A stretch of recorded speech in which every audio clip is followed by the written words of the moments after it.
ಸಚಿವ ಸಂಪುಟ ವಿಸ್ತರಣೆ ಬಳಿಕ ಬಂಡಾಯ ಹೆಚ್ಚಾಗುವ ಸಾಧ್ಯತೆ ಕೂಡ ಇದೆ. ಕುಮಾರಸ್ವಾಮಿಗೆ ಈಗಾಗಲೇ ತಲುಪಿದೆ ಗುಪ್ತಚರ ಮಾಹಿತಿ.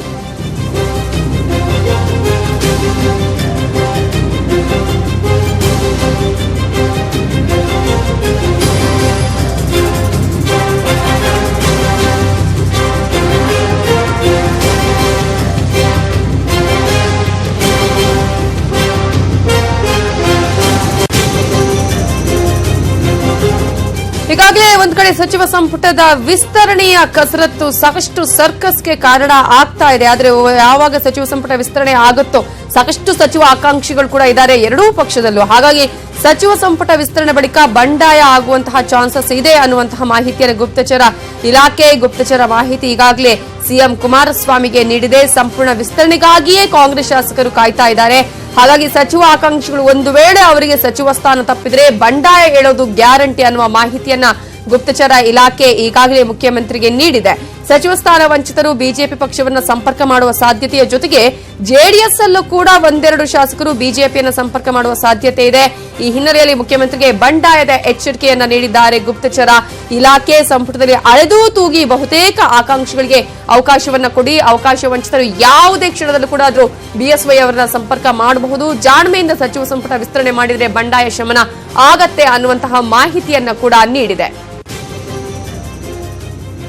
ಈ ಬಗ್ಗೆ ಡೀಟೇಲ್ಸ್ ಕೊಡೋದಕ್ಕೆ ನಮ್ಮ ರಿಪೋರ್ಟರ್ ಚಿದಾನಂದ್ ಪಟೇಲ್ ಫೋನ್ ಸಂಪರ್ಕದಲ್ಲಿದ್ದಾರೆ. ಚಿದಾನಂದ್ ಪಟೇಲ್, ಈಗಾಗಲೇ ಸಚಿವ ಸಂಪುಟ ವಿಸ್ತರಣೆಯ ಕಸರತ್ತು ಸಾಕಷ್ಟು ಪ್ರಾಬ್ಲಮ್ಗೆ ಕೂಡ ಕಾರಣ ಆಗ್ತಾ ಇದೆ. ಬಂಡಾಯ ಹೇಳುವಂತಹ ಚಾನ್ಸಸ್ ಎಷ್ಟರ ಮಟ್ಟಿಗೆ ಕಾಣಿಸ್ತಾ ಇದೆ? ಹಾಗೆ ಯಾವ ರೀತಿಯ ಮಾಹಿತಿಯನ್ನ ಗುಪ್ತಚರ ಇಲಾಖೆ ನೀಡಿದೆ? ನವಿತಾ ಜೈನ್ ಮಾತ್ರ ಬೆಳವಣಿಗೆ ಒಂದರ ಹಿನ್ನೆಲೆಯಲ್ಲಿ ನಿನ್ನೆ ಬೆಳಿಗ್ಗೆ ರಾಜ್ಯ ಗುಪ್ತಚರ ಇಲಾಖೆ ಮುಖ್ಯಮಂತ್ರಿ ಎಚ್.ಡಿ. ಕುಮಾರಸ್ವಾಮಿಗೆ ಮಹತ್ತರವಾದ ಒಂದು ಮಾಹಿತಿಯನ್ನು ಕೊಟ್ಟಿದ್ದಾರೆ ಮತ್ತು ಎಚ್ಚರಿಕೆ ಸಂದೇಶವನ್ನು ಕೊಟ್ಟಿದ್ದಾರೆ. ಅದರಲ್ಲಿ ನವಿತಾ ಜೈನ್ ಪ್ರಮುಖವಾಗಿ ಸಚಿವ ಸಂಪುಟ ವಿಸ್ತರಣೆ ಬಳಿಕ ಬಂಡಾಯ ಹೇಳುತ್ತೆ, ದೊಡ್ಡ ಮಟ್ಟದ ಬಂಡಾಯ ಹೇಳುತ್ತೆ. ಕಾಂಗ್ರೆಸ್ನ 10ಕ್ಕೂ ಹೆಚ್ಚು ಶಾಸಕರು ಬಂಡಾಯ ಹೇಳುವ ಸಾಧ್ಯತೆ ಇದೆ. ಅದೇ ರೀತಿ ಜೆಡಿಎಸ್ ನಲ್ಲಿ ಕೂಡ 2 ರಿಂದ 3 ಜನ ಶಾಸಕರು ಬಂಡಾಯ ಹೇಳುವ ಸಾಧ್ಯತೆ ಇದೆ ಅಂತ ಒಂದು ಮಾತನ್ನ ಹೇಳಿರುವಂತದ್ದು. ಯಾಕಂತ ಹೇಳಿದ್ರೆ ಬಹಳಷ್ಟು ಜನ ಹಿರಿಯ ಶಾಸಕರುಗಳು ಇರುವಂತವರು, ಇವರು ಬಹಳಷ್ಟು ಸಚಿವಾಕಾಂಕ್ಷಿಗಳಿದ್ದಾರೆ. ಹಾಗಾಗಿ ಆಕಾಂಕ್ಷಿಗಳಿಗೆ ಒಂದು ವೇಳೆ ಅವರಿಗೆ ಸಚಿವ ಸ್ಥಾನ ಸಿಕ್ಕಿದ್ರೆ ಅವರು ಬಂಡಾಯ ಹೇಳ್ತಾರೆ. ಈ ಬಂಡಾಯ ಯಾವ ಮಟ್ಟಕ್ಕೆ ಇದೆ ಅಂತ ಹೇಳಿದ್ರೆ ಅವರು ನೇರವಾಗಿ ಬಿಜೆಪಿಯನ್ನು ಸಂಪರ್ಕ ಮಾಡ್ತಾರೆ ಮತ್ತು ಬಿಜೆಪಿ ರಾಜ್ಯಾಧ್ಯಕ್ಷ ಬಿ.ಎಸ್. ಯಡಿಯೂರಪ್ಪನವರು ಕೂಡ ಸಂಪರ್ಕ ಮಾಡ್ತಾರೆ. ಇದು ಮುಂದಿನ ದಿನಗಳಲ್ಲಿ ಸರ್ಕಾರಕ್ಕೆ ಬಹಳಷ್ಟು ಕಂಟಕವಾಗುವ ಸಾಧ್ಯತೆ ಇದೆ. ಹಾಗಾಗಿ ಸಚಿವ ಸ್ಥಾನ ಕೊಡುವ ಸಂದರ್ಭದಲ್ಲಿ ಅತಿ ಹೆಚ್ಚು ಆಕಾಂಕ್ಷಿಗಳಿಗೆ ಹೆಚ್ಚು ಸ್ಥಾನವನ್ನು ಕೊಡಬೇಕು ಮತ್ತು ಈ ಅಳೆದು ತೂಗಿ ಸಚಿವ ಸ್ಥಾನವನ್ನು ಕೊಡಬೇಕು ಮತ್ತು ಹಿರಿಯರಿಗೆ ಅವಕಾಶವನ್ನು ಕೊಡಬೇಕು ಮತ್ತು ಪ್ರಾದೇಶಿಕವರು ಸಾಮಾಜಿಕವಾರು ನೋಡಿ ಜಾತಿಯವರನ್ನು ನೋಡಿ ಸಚಿವ ಸ್ಥಾನವನ್ನು ನೀಡಿದ್ರೆ ಮಾತ್ರ ಎಲ್ಲೊಂದ್ ಕಡೆ ಬಂಡಾಯವನ್ನ ಶಮನ ಮಾಡ್ಲಿಕ್ಕೆ ಸಾಧ್ಯ. ಇಲ್ಲದಿದ್ರೆ ದೊಡ್ಡ ಮಟ್ಟದ ಬಂಡಾಯ ಹೇಳುವ ಸಾಧ್ಯತೆ ಇದೆ. ಮತ್ತೆ ಬಿಜೆಪಿ ತೆಕ್ಕೆಗೆ ಹೋದ್ರೂ ಆಶ್ಚರ್ಯ ಪಡಬೇಕಾಗಿಲ್ಲ. ಹಾಗಾಗಿ ಈ ಬಗ್ಗೆ ತಾವು ಎಚ್ಚರಿಕೆಯಿಂದ ಇದ್ರೆ ಒಳ್ಳೇದು ಎಂಬ ಮಾಹಿತಿಯನ್ನು ಕೊಟ್ಟಿದ್ದಾರೆ. ಅದೇ ರೀತಿ ಗುಪ್ತಚರ ಇಲಾಖೆಯ ಮಾಹಿತಿಯನ್ನ ನವಿತಾ ಜೈನ್ ಪರಮೇಶ್ವರ್ಗೂ ತಿಳಿಸಿರುವಂತಹ ಎಚ್.ಡಿ. ಕುಮಾರಸ್ವಾಮಿ ಅವರು ಪರಮೇಶ್ವರ್ ನಿನ್ನೆ ಹೈಕಮಾಂಡ್ ಗಮನಕ್ಕೆ ತಂದಿದ್ದಾರೆ. ಹಾಗಾಗಿ ಹೈಕಮಾಂಡ್ ಈಗ ಸಚಿವ ಸಂಪುಟ ವಿಸ್ತರಣೆ ಸಂಬಂಧಪಟ್ಟ ಹಾಗೆ ಬಹಳಷ್ಟು ಜಾಣ್ಮೆ ಹೆಜ್ಜೆ ಇಡಲು ಅಳೆದು ತೂಗಿ ಸಚಿವ ಸ್ಥಾನವನ್ನು ನೀಡುವ ಸಂಬಂಧಪಟ್ಟ ಹಾಗೆ ಚರ್ಚೆಯನ್ನು ನಡೆಸಿದೆ. ಇವತ್ತು ಗುಲಾಂ ನಬಿ ಆಜಾದ್ ಅವರ ನಿವಾಸದಲ್ಲಿ ಕೂಡ ಈ ಬಗ್ಗೆ ಮಹತ್ತರ ಚರ್ಚೆ ಕೂಡ ನಡೆಯಲಿದೆ. Navita Jain. Okay, thank you Chidanand Patel ಡೀಟೇಲ್ಸ್ಗೆ. ರೈತರ ಸಾಲ ಮನ್ನಾದ ಬಗ್ಗೆ ಜೆಡಿಎಸ್ ವರಿಷ್ಠ ದೇವೇಗೌಡ ಪ್ರತಿಕ್ರಿಯೆ ಕೊಟ್ಟಿದ್ದಾರೆ. ರಾಜ್ಯದ 6.5 ಕೋಟಿ ಜನ ಕುಮಾರಸ್ವಾಮಿಗೆ ಬೆಂಬಲ ಕೊಟ್ಟಿಲ್ಲ. 38 ಶಾಸಕರನ್ನ ಇಟ್ಕೊಂಡು ನಾವು ಹೇಗೆ ಸಾಲ ಮನ್ನಾದ ನಿರ್ಧಾರ ಮಾಡಲಿ? ನಿಮ್ಮ ಪಕ್ಷದವರೇ ಸಿಎಂ ಆಗಿ ಅಂತ ಕಾಂಗ್ರೆಸ್ನವರಿಗೆ ನಾವೇ ಹೇಳಿದ್ವಿ. ಆದ್ರೆ ಕಾಂಗ್ರೆಸ್ನವರೇ ಕುಮಾರಸ್ವಾಮಿ ಸಿಎಂ ಆಗಬೇಕು ಅಂತ ಹೇಳಿದ್ರು. ಹಣಕಾಸು ಇಲಾಖೆ ಖಾತೆಯನ್ನು ಕಾಂಗ್ರೆಸ್ ಕೇಳ್ತಿದೆ. ಇನ್ನೂ ತೀರ್ಮಾನ ಆಗಿಲ್ಲ, ಮುಂದೇನಾಗುತ್ತೋ ನೋಡೋಣ ಅಂತ ಹೇಳಿ ಮಾಜಿ ಪ್ರಧಾನಿ ದೇವೇಗೌಡರು ಹೇಳಿಕೆಯನ್ನ ಕೊಟ್ಟಿದ್ದಾರೆ. ಇನ್ನು ಎಚ್ಡಿಕೆಯನ್ನ ರಾಹುಲ್ ಗಾಂಧಿ ದೆಹಲಿಗೆ ಕರೆದಿಲ್ಲ. ಕುಮಾರಸ್ವಾಮಿ ಸನ್ನಿವೇಶದ ಶಿಶು ಅಂತ ಹೇಳಿ ಕಾಂಗ್ರೆಸ್ ಮರ್ಜಿಯಲ್ಲಿದ್ದೇನೆ ಅನ್ನುವ ಎಚ್ಡಿಕೆ ಹೇಳಿಕೆಯಿಂದ ನನಗೆ ನೋವಾಗಿದೆ. ಯಡಿಯೂರಪ್ಪ ಸದನದಲ್ಲಿ ಭಾಷಣ ಮಾಡಿದ್ದಕ್ಕೂ ದೇವೇಗೌಡರು ಬೇಸರ ವ್ಯಕ್ತಪಡಿಸಿದ್ದಾರೆ. ಇತಿಹಾಸದಲ್ಲೇ ಅಂತಹ ಕೆಳಮಟ್ಟದ ಭಾಷೆ ಬಳಕೆ ಮಾಡಿದ್ದನ್ನ ನಾನು ನೋಡಿಲ್ಲ ಅಂತ ಹೇಳಿ ಜೆಡಿಎಸ್ ವರಿಷ್ಠ ದೇವೇಗೌಡರು ಹೇಳಿಕೆಯನ್ನ ಕೊಟ್ಟಿದ್ದಾರೆ. ಎಲ್ಲರೂ ಏನ್ ಮಾಡಕ್ಕಾಗುತ್ತೆ, ಅವ್ರಿಗೆ ಜನ ಕೊಟ್ಟು ತೀರ್ಪಿದೆಯಲ್ಲ. ಅವ್ರು ನೆನ್ನೆ ಒಂದು ಮಾತು ಹೇಳಿದ್ರು, ಬಹಳ ನೋವಿಂದ ಹೇಳಿದ್ದಾರೆ. ನಾನು ಕಾಂಗ್ರೆಸ್ನವ್ರ ಮರ್ಜಿಲಿದ್ದೇನೆ, 6.5 ಕೋಟಿ ಜನತೆ ಮರ್ಜಿಲ್ ನಾನಿಲ್ಲ. ಯಾರು ಅವರ ಹೋರಾಟಕ್ಕೆ ಪುರಸ್ಕಾರ ಕೊಟ್ಟರು? ಅದಾಯ್ತಲ್ಲ, ಈಗ ಚರ್ಚೆ ನಡೀತಾ ಇಲ್ವೇ? ಅದಕ್ಕೆ ಹಣಕಾಸಿನ ಇಲಾಖೆ ಕೊಡೋದಿಲ್ಲ ಅಂದಾಗಲ್ಲಿ ಏನು ಮಾಡ್ತಾರೆ? That is what he has told. ಅವ್ರು ಕೊಟ್ಟರು ಪ್ರಪೋಸಲ್ ಆಗಿದೆ. ಅಂತಿಮವಾಗಿ ಏನು ತೀರ್ಮಾನ ಆಗುತ್ತೋ ಕಾದು ನೋಡ್ಬೇಕಷ್ಟೆ. ನಾನು ಏನು ಹೇಳಲಿಕ್ಕಾಗಲ್ಲ.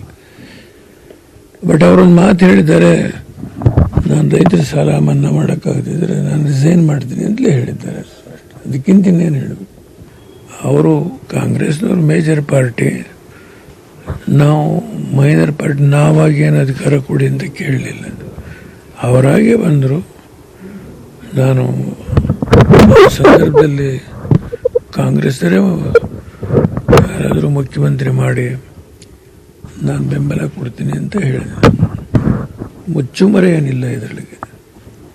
ನಾನೇನು ಅಧಿಕಾರಕ್ಕೋಸ್ಕರ ಹಾತೊರಿತಾ ಇರ್ತಿಲ್ಲ. ಕಾಂಗ್ರೆಸ್ನವ್ರಿಗೆ ಹೇಳಿದೆ, ನೀವೇ ಮಾಡ್ಕೊಳ್ಳಿ, ಯಾರು ಬೇಕಾದ್ರೂ ಮಾಡಲಿ, ನಾವು ಬೆಂಬಲ ಕೊಡ್ತೀನಿ. ನಾಡಿನ 6.5 ಕೋಟಿ ಜನತೆ ಮರ್ಜಿಲಿಲ್ಲ. ಈಗ ನಾನು ಮುಖ್ಯಮಂತ್ರಿ ಆಗಿರೋದು. ಅವರು ಸನ್ನಿವೇಶ ಶಿಶು ಅಂದರು. ಯಡಿಯೂರಪ್ಪನವ್ರ ಭಾಷಣ, ಗುರುವಾದ ಭಾಷಣ ನೋಡಿದೆ ಟಿವಿನಲ್ಲಿ. ನಾನು ಸದನದಲ್ಲಿ ನಡೆಯೋದು ಕಾರ್ಯಕಲಾಪ ನೋಡಿದೆ. ನಾನು ಬಹುಶಃ ವಿಧಾನಸಭಾ ಇತಿಹಾಸದಲ್ಲಿ ಅಷ್ಟೊಂದು ಕೆಳಮಟ್ಟದ ಭಾಷಣ ನಾನು ನೋಡಲಿಲ್ಲ. ಟಿವಿಲಿ ನೋಡಿದ್ರಿಂದ ಹೇಳ್ತೇನೆ, ನಾನು ಕಾರ್ಯಕಲಾಪ ಸಾಮಾನ್ಯ ಪ್ರಜೆಯಾಗಿ ಹೇಳ್ತೇನೆ, ಅಷ್ಟೊಂದು ಕೀಳುಮಟ್ಟದ ಭಾಷಣ ನಾನು ನೋಡಲಿಲ್ಲ. ಕಾಂಗ್ರೆಸ್ ದಾಳಕ್ಕೆ ಬಲಿಪಶು ಆಯ್ತಾ ಜೆಡಿಎಸ್? ಸಿಎಂ ಹುದ್ದೆ ನಿಮ್ಗೆ ಇರ್ಲಿ ಅಂತ ಹೇಳಿ ಬೇಷರತ್ ಬೆಂಬಲವನ್ನ ಕೊಟ್ಟಿತ್ತು ಕಾಂಗ್ರೆಸ್. ಆದ್ರೆ ಬಿಜೆಪಿ ಜೊತೆ ಜೆಡಿಎಸ್ ಹೋಗದಂತೆ ಹಾಗಾದ್ರೆ ತಡೆಯೋದಕ್ಕೆ ಈ ಪ್ಲಾನ್ ಮಾಡಿತ್ತಾ ಕಾಂಗ್ರೆಸ್? ಮೈತ್ರಿ ಬಳಿಕ ಈಗ ಉಲ್ಟಾ ಹೊಡಿತಾ ಇದೆಯಾ ಕಾಂಗ್ರೆಸ್? ಹಣಕಾಸು ಇಲಾಖೆ ತಮಗೇ ಬೇಕು ಅಂತ ಹೇಳಿ ಕಾಂಗ್ರೆಸ್ ಹಠ ಹಿಡಿತಾ ಇದೆ. ಒಂದೊಂದೇ ಖ್ಯಾತಿ ತೆಗೆದು ಜೆಡಿಎಸ್ ಅನ್ನ ಇಕ್ಕಟ್ಟಿಗೆ ಸಿಲುಕಿಸುವ ತಂತ್ರವನ್ನ ಕಾಂಗ್ರೆಸ್ ಮಾಡಿದೆಯಾ? ಅದರಲ್ಲೂ ಕೂಡ ಕೇವಲ ಸಿಎಂ ಪಟ್ಟ ನೀಡಿ ಉಳಿದ ಪ್ರಮುಖ ಖಾತೆಗಳ ಮೇಲೆ ಹಿಡಿತಕ್ಕೆ ಈಗ ತಂತ್ರವನ್ನ ಹೇಳಿದೆಯಾ ಕಾಂಗ್ರೆಸ್? ಸರ್ಕಾರದ ಯಾವುದೇ ನಡೆ ಮೇಲೆ ದೋಷ ಬಂದರೂ ನೇರ ಎಚ್ಡಿಕೆಯೇ ಟಾರ್ಗೆಟ್ ಆಗಲಿದ್ದಾರೆ. ದೇವೇಗೌಡರ ಲೆಕ್ಕಾಚಾರವನ್ನೇ ಕಾಂಗ್ರೆಸ್ ಇಲ್ಲಿ ಬುಡಮೇಲು ಮಾಡಿತಾ. ಎಸಿಬಿ ರದ್ದತಿ, ಲೋಕಾಯುಕ್ತಕ್ಕೆ ಶಕ್ತಿ, ರೈತರ ಸಂಪೂರ್ಣ ಸಾಲ ಮನ್ನಾ ವಿಚಾರ ಎಲ್ಲದಕ್ಕೂ ಕೊಕ್ಕೆ ಹಾಕಿ ಎಚ್ಡಿಕೆಯನ್ನ ಸಂಕಷ್ಟಕ್ಕೆ ಸಿಲುಕುವಂತೆ ಮಾಡಿದೆಯಾ ಕಾಂಗ್ರೆಸ್? ಇದೇ ಕಾರಣಕ್ಕೆ ಮಾಜಿ ಪ್ರಧಾನಿ ದೇವೇಗೌಡರು ನಿರಾಸೆಯಿಂದ ಮಾತಾಡಿದ್ರ.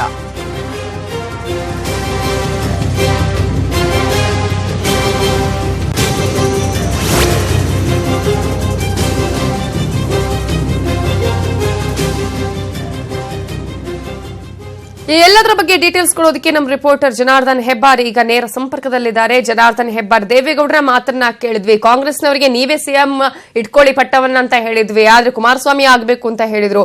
ಅದರ ಜೊತೆಗೆ ಬೇರೆ ಬೇರೆ ಖಾತೆಯ ಬಗ್ಗೆ ಕೂಡ ಖ್ಯಾತೆ ತೆಗಿತಾ ಇದ್ದಾರೆ ಅನ್ನುವಂತಹ ಮಾತನ್ನ ಹೇಳಿದ್ರು. ಹಾಗಾದ್ರೆ ಇದು ಜೆಡಿಎಸ್ ಅನ್ನ ಕೆಡ್ಡಾಕೆ ಬೀಳಿಸಿದ್ದ ಕಾಂಗ್ರೆಸ್ ಹೇಗೆ ಅನ್ನುವಂಥದ್ದು ಯಾವ ರೀತಿಗೆ ವಿಮರ್ಶೆ ಮಾಡಬಹುದು?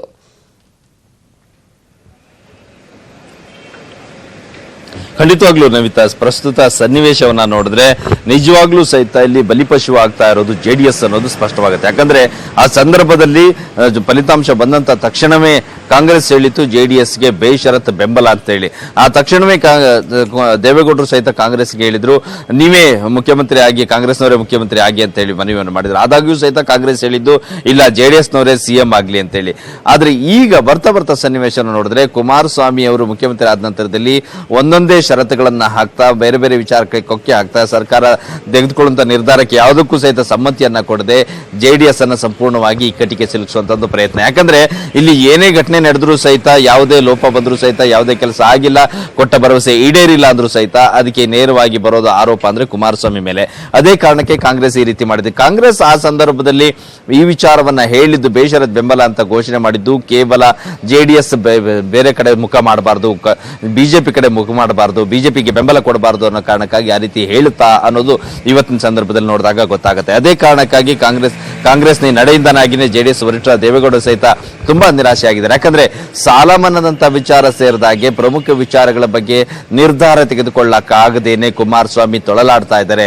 ಅವರ ಒಂದು ಸನ್ನಿವೇಶ ನೋಡಿದ್ರೆ ಗೊತ್ತಾಗುತ್ತೆ. ಇವತ್ತು ಡೆಲ್ಲಿ ಹೈಕಮಾಂಡ್ ಭೇಟಿ ಮಾಡಿ ಈಗ ಇನ್ನೊಂದು ವಿಚಾರ ಮತ್ತೆ ಪ್ರಸ್ತಾಪ ಆಗಿದೆ. ಸಂಪೂರ್ಣ ಬೇಷರತ್ ಬೆಂಬಲ ಅಂತ ಹೇಳಿ 5 ವರ್ಷ ಮುಖ್ಯಮಂತ್ರಿಗೆ ಕುಮಾರಸ್ವಾಮಿ ಅವರೇ ಮುಖ್ಯಮಂತ್ರಿ ಆಗಿರ್ತಾರೆ ಅನ್ನೋ ಮಾತನ್ನ ಹೇಳಿದಂತ ಕಾಂಗ್ರೆಸ್ ನಂತರದಲ್ಲಿ ಈಗ 30-30 ಸರ್ಕಾರ, ಅಂದ್ರೆ ಅರ್ಧ ಅವಧಿ ನಿಮ್ಗೆ ಅರ್ಧ ಅವಧಿ ನಮ್ಗೆ ಅನ್ನುವಂತ ವಿಚಾರವನ್ನು ಕೂಡ ಪ್ರಸ್ತಾಪ ಮಾಡ್ತಾ ಇದೆ. ಹಾಗಾಗಿ ಪ್ರಸ್ತುತ ಸನ್ನಿವೇಶವನ್ನ ನೋಡ್ತಾ ಹೋದಂತ ಸಂದರ್ಭದಲ್ಲಿ ಕಾಂಗ್ರೆಸ್ ಒಂದೊಂದೇ ಷರತ್ತನ್ನ ಹಾಕ್ತಾ ಬೇಷರತ್ ಬೆಂಬಲ ಅಂತ ಹೇಳುವಂತ ಮಾತನ್ನ ಮರೆತು ಈಗ ಹಣಕಾಸು ಇಲಾಖೆ ಸೇರಿದಾಗೆ ಪ್ರಮುಖ ಖಾತೆಗಳ ಮೇಲೆ ಕಣ್ಣಿಡ್ತಾ ಸಂಪೂರ್ಣವಾಗಿ ಜೆಡಿಎಸ್ ಅನ್ನ ಇಕ್ಕಟ್ಟಿಗೆ ಸಿಲುಕಿಸುವಂತ ಒಂದು ಪ್ರಯತ್ನ ಮಾಡ್ತಾ ಇದೆಯಾ ಅಂದ್ರೆ ಇಲ್ಲಿ ಜೆಡಿಎಸ್ಗೂ ಈಗ ಬಿಸಿ ತುಪ್ಪ, ಈಗ ಕಾಂಗ್ರೆಸ್ ಅನ್ನ ಬಿಟ್ಟು ಹೋಗುವ ಹಾಗೂ ಇಲ್ಲ, ಕಾಂಗ್ರೆಸ್ ಜೊತೆ ಉಳಿಯೋ ಹಾಗೂ ಇಲ್ಲ ಅಂತ ಒಂದು ಸನ್ನಿವೇಶ ಎದುರಾಗಿದೆ.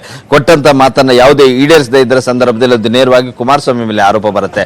ಈಗ ಕುಮಾರಸ್ವಾಮಿ ಅದೇ ಕಾರಣಕ್ಕಾಗಿ ಒಂದು ಮಾತನ್ನು ಕೂಡ ಹೇಳಿದ್ರು, ಸಾಲ ಮನ್ನಾ ಮಾಡೋಕ್ಕಾಗದೇ ಇದ್ರೆ ರಾಜೀನಾಮೆಯನ್ನು ಕೊಟ್ಟು ಬಿಡ್ತೀನಿ ನಾನು ಅಂತೇಳಿ. ಇದು ಒಂದು ಕಡೆಯಲ್ಲಿ ಕಾಂಗ್ರೆಸ್ಗೆ ಬೆದರಿಸುವ ತಂತ್ರ ಇದ್ರೂ ಇರಬಹುದು, ಆ ನಿಟ್ಟಿನಲ್ಲಾದ್ರೂ ಕಾಂಗ್ರೆಸ್ ಸಪೋರ್ಟ್ ಮಾಡ್ಲಿ ಅಂತೇಳಿ. ಆದ್ರೆ ಈ ಒಂದು ಎಲ್ಲಾ ವಿಚಾರವನ್ನ ನೋಡಿದಾಗ ಕುಮಾರಸ್ವಾಮಿ ಡೆಲ್ಲಿಗೆ ಹೋಗಿ ಕಾಂಗ್ರೆಸ್ ನಾಯಕರ ಜೊತೆ ಮಾತಾಡ್ತಾರೆ, ಇವತ್ತು ಮಾತನಾಡ್ತಾ ಇದ್ದಾರೆ. ಇದೆಲ್ಲ ಬೆಳವಣಿಗೆಯನ್ನ ನೋಡಿದಾಗ ಜೆಡಿಎಸ್ ಖಂಡಿತವಾಗ್ಲೂ ಇಲ್ಲಿ ಇಕ್ಕಟ್ಟಿಗೆ ಸಿಲುಕಿದೆ, ಕಾಂಗ್ರೆಸ್ನ ದಾಳಕ್ಕೆ ಬಲಿಪಶು ಆಗಿದೆ. ಸಮ್ಮಿಶ್ರ ಸರ್ಕಾರ ಮಾಡಿ ಒಳ್ಳೆ ಆಡಳಿತ ಕೊಡಬೇಕು ಅಂತ ಹೇಳುವಂತ ದೇವೇಗೌಡರ ಲೆಕ್ಕಾಚಾರ ಇತ್ತು, ಬಿಜೆಪಿಯನ್ನು ಅಧಿಕಾರದಿಂದ ದೂರ ಇಡಬೇಕು ಅನ್ನೋ ಲೆಕ್ಕಾಚಾರ ಇತ್ತು. ಈ ಎಲ್ಲಾ ದೇವೇಗೌಡರ ಲೆಕ್ಕಾಚಾರ ಸಂಪೂರ್ಣ ತಲೆ ಕೆಳಗಾದಂತೆ ಕಾಣ್ತಾ ಇದೆ. ಹಾಗಾಗಿಯೇ ದೇವೇಗೌಡರು ಇವತ್ತು ನಾವು ಮಾತನಾಡಿಸಿದಂತ ಸಂದರ್ಭದಲ್ಲಿ ತುಂಬಾ ನಿರಾಶೆಯಿಂದ ಮಾತನಾಡ್ತಾ ಇದ್ರು. ನಾವು ಏನ್ ಮಾಡ್ಲಿಕ್ಕೆ ಸಾಧ್ಯ, ಇರೋ 38 ಸೀಟನ್ನ ಇಟ್ಕೊಂಡು ಏನ್ ಮಾಡ್ಲಿಕ್ಕೆ ಸಾಧ್ಯ ಅಂತ ಹೇಳಿ. ಆದ್ರೆ ಆರಂಭದಲ್ಲಿ ಈ ವಿಚಾರವನ್ನು ಅವ್ರು ಹೇಳ್ತಾ ಇರಲಿಲ್ಲ, ಒಳ್ಳೆ ಆಡಳಿತ ಕೊಡ್ತೀವಿ ಅಂತ ಮಾತನ್ನ ಹೇಳ್ತಾ ಇದ್ರು. ಆದ್ರೆ ಕಾಂಗ್ರೆಸ್ನ ಎಲ್ಲಾ ಪ್ಲಾನ್ಗಳು ಒಂದೊಂದಾಗಿಯೇ ಜೆಡಿಎಸ್ ಅನ್ನ ಇಕ್ಕಟ್ಟಿಗೆ ಸಿಲುಕಿಸ್ತಾ, ಜೆಡಿಎಸ್ ಕೈಕಾಲು ಕಟ್ಟಾಗ್ತಾ ಮಾಡ್ತಾ ಇರುವಂತ ಬಂದಂತ ಪ್ಲಾನ್ ಅನ್ನು ನೋಡಿದಾಗ ಖಂಡಿತವಾಗಿಯೂ ಜೆಡಿಎಸ್ಗೆ ಈಗ ಅರ್ಥ ಆಗ್ತಾ ಇದೆ, ನಾವು ಎಲ್ಲೋ ಒಂದ್ ಕಡೆಯಲ್ಲಿ ಎಡವಿದ್ವಾ, ಆರಂಭದಲ್ಲಿಯೇ ಷರತ್ತುಗಳನ್ನ ಹಾಕಿ ಸರ್ಕಾರ ರಚನೆ ಮಾಡಿದ್ರೆ ಉತ್ತಮ ಆಗಿತ್ತಾ ಅನ್ನುವಂತ ವಿಚಾರ ಖಂಡಿತವಾಗಿಯೂ ಜೆಡಿಎಸ್ ನಾಯಕರಿಗೆ ಬಂದಿದ್ದಿದ್ರೆ ಆಶ್ಚರ್ಯ ಇಲ್ಲ. ಹಾಗಾಗಿ ಕುಮಾರಸ್ವಾಮಿ ಸಹಿತ ಸರ್ಕಸ್ ಅನ್ನ ಮಾಡ್ತಾ ಇದ್ದಾರೆ. ಒಂದು ಉತ್ತಮ ಆಡಳಿತ ಕೊಡಬೇಕು, ಮತ್ತೆ ಸಾಲ ಮನ್ನಾ ವಿಚಾರ ಅಂತ ಕೆಲಸಕ್ಕೂ ಕೂಡ ಕೈ ಹಾಕಬೇಕು. ಈ ಹಿಂದೆ ಕಾಂಗ್ರೆಸ್ ಸರ್ಕಾರ ಇದ್ದಂತ ಸಂದರ್ಭದಲ್ಲಿ ಕಾಂಗ್ರೆಸ್ ವಿರುದ್ಧವಾಗಿ ಕೆಲವು ಘೋಷಣೆಗಳನ್ನ ಏನ್ ಮಾಡಿದ್ರು, ಎಸಿಬಿಯನ್ನ ರದ್ದು ಮಾಡ್ತೀವಿ, Lokayukta. Okay, thank you Hebbar ಡೀಟೇಲ್ಸ್ಗೆ.